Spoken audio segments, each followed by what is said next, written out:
কোনো বিচার হয়নি। এই ভিডিওটা যে যেখান থেকে দেখছো সবাইকে আমি বলতে চাই যে তোমায় বলছি। তো গাইজ আজকের নিউজ আবারও আরজি কর নিয়ে, কারণ আমরা এখনো বিচার পাইনি। তো তোমরা দেখতে পাচ্ছ সমস্ত ইউটিউবার এখন আরজি করের জন্য সাপোর্ট করছে, আরজি করের জন্য আন্দোলন করছে। তো তোমরাও চাইলে আন্দোলন করতে পারো। আর বঙ্গায়ও এটা নিয়ে একটা ইনস্টাগ্রামে কালকে ভিডিও বানায়, তো তোমরা ভিডিওটা সম্পূর্ণ দেখবে আর সম্পূর্ণ বোঝার চেষ্টা করবে। কোনো বিচার হয়নি। সাধারণ মানুষ এতদিন ধরে যেই প্রশ্নগুলো তুলছিল সেই প্রশ্নগুলো করেই সুপ্রিম কোর্ট প্রমাণ করলো কোনো একটা বড় ষড়যন্ত্র আর ব্যর্থতা তো আছেই। প্রশ্ন তোলা বন্ধ করা যাবে না। তাই এই মুহূর্তে সবচেয়ে বড় পাওয়ারটা কিন্তু আপনার কাছেই, প্রশ্ন করার। প্রতিবাদের সাথে সাথে আমরা নিজেরা কি করতে পারি। কোথাও পাওয়ারের মিসইউজ হলে এটা তো আমার প্রবলেম না, এটা বলে এড়িয়ে যাবেন না।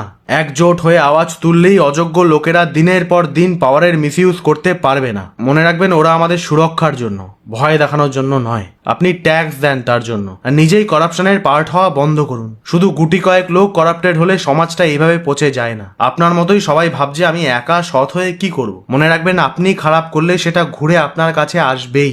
শুধু নিজের গার্লফ্রেন্ড, বোন, মা নয়, মেয়েরা কাউকে বলে না কারণ পাশে কাউকে পায় না। তাই রাস্তাঘাটে, বাসে, ট্রেনে ওদের কথা শুনে একজোট হয়ে আমাদের প্রতিবাদ করতে হবে, নিজের ছোট পরিসরে। দেখেও না দেখার ভান করলে মনে রেখো, অন্য একটা সময়ে, অন্য একটা বাসে এটা তোমার মাও হতে পারত। একজন করে রেহাই পেয়ে গেলে সেটা দেখে এরকম করার আরো 10টা লোক সেদিন জন্মে যায়। আর একজনের ওপর অ্যাকশন নিলে আরো এরকম 10টা ঘটনা ঘটার আগেই থেমে যায়। সব বাবা মায়ের কাছে রিকোয়েস্ট, আপনার ছেলে বা মেয়ে কারো কাছে যেতে না চাইলে সেটা এড়িয়ে না গিয়ে শুনুন, বোঝার চেষ্টা করুন। মনে রাখবেন, আপনারাই সবচেয়ে বড় ভরসা। শিক্ষা শুরু বাড়ি থেকেই হয়। তাই সবচেয়ে বড় পাওয়ার সব বাবা মায়ের কাছেই। পিশাচগুলো কিন্তু আমাদের আশেপাশেই ঘোরে। কোনটা জোক আর কোনটা মেয়েদের অবজেক্টিফাই করে নোংরা আক্রমণ করা, সেটা বুঝে অবজেক্টিফাই করার বিরুদ্ধে আওয়াজ তুলুন। আমিও লিমিট ক্রস করলে আমাকে খারাপ কথা বলতে দুবার ভাববেন না। কোনো ইউটিউবার সেটা করলে তাকেও বোঝান, কোনো মেয়ের বডি পার্ট নিয়ে ইনসেনসিটিভ জোকটা শুধু জোক নয়। আর সবচেয়ে ইম্পর্টেন্ট, নিজের রেপ মেন্টালিটি কোনোভাবেই অন্য কিছু দিয়ে ঢাকার চেষ্টা করবেন না। ছোট পোশাক, এত রাতে বাইরে কেন, এগুলো কোনো কিছুই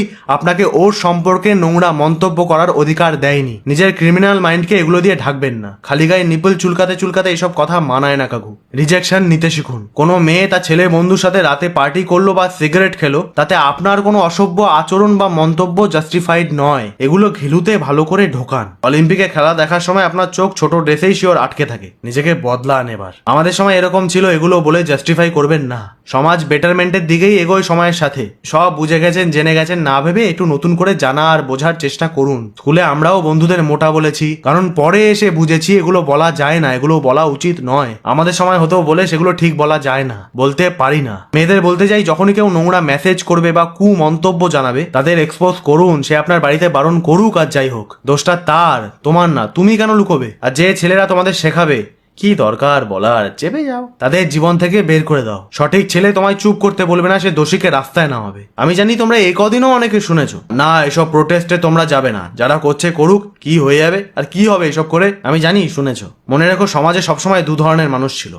এক, তারা যারা যা হচ্ছে মেনে নেয় ভয় পেয়ে, এরা সতীদাহ প্রথাও মেনে নিত। আর দুই, তারা যারা ভুলগুলো চিহ্নিত করে সমাজকে বেটার করার চেষ্টা করেছে। তোমার ওপর, তুমি কোন ধরনের মানুষ হতে চাও। তো এরপর মাঞ্চু দাদাও ইনস্টাগ্রামে একটা ভিডিও আপলোড করে আন্দোলন নিয়ে। তো আমি তোমাদের দেখিয়ে দিচ্ছি মাঞ্চু দাদা এ বিষয়ে কি বলতে চাইছে। যে যেখান থেকে দেখছো সবাইকে আমি বলতে চাই যে তোমায় বলছি, তুমি ইউটিউবার হও বা ফেসবুক ক্রিয়েটার হও বা ইনস্টাগ্রাম ক্রিয়েটার হও, তাহলে তো খুবই ভালো।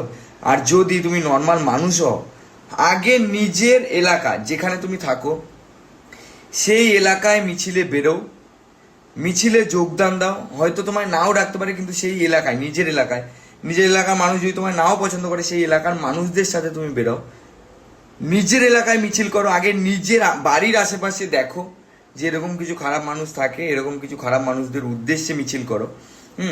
বা মিছিলটা এলাকা থেকে শুরু করো আগে, ঠিক আছে? তো আগেই সবাইকে বলছি, আর যারা ইউটিউব করো বা যারা ফেসবুক করো, যারা যে কোনো সোশ্যাল মিডিয়া করো, সবাই ভিডিও পোস্ট করো। সবাইকে বলছি আমি, সবাই ভিডিও পোস্ট করো। ভিডিও পোস্ট না করলে কিন্তু লোক জানবে না যে আমাদের রাজ্যে এরকম একটা পরিস্থিতি হচ্ছে। আর যত ভিডিও পোস্ট করবে তত চাপ। যদি তোমাদের কেউ বারণ করে যে ভিডিও পোস্ট করবে না, ভিডিও পোস্ট করো, বেশি করে ভিডিও পোস্ট করো। আর নিজের যে লড়াইটা করছো সেই লড়াইটাকে মানুষকে দেখাও যে তুমি লড়াই করছো অলরেডি। আর নিজের এলাকায়, এটাই আমি সব থেকে বলতে চাই। আমি আমার গুমা এলাকায় বেরিয়েছি, সো গাইস, আমিও এই ব্যাপারে একটাই কথা বলতে চাই, তোমরা যে উই ওয়ান্ট জাস্টিস লিখতে চাইছো কিন্তু লেখো, কিন্তু ওর সামনে যেন হ্যাশট্যাগ দাও, কারণ এই কথাটা যেন সবসময় ট্রেন্ডিংয়ে থাকে, কোনো সময় যেন মুছে না যায়। সবসময় হ্যাশট্যাগ দাও, হ্যাশট্যাগ উই ওয়ান্ট জাস্টিস।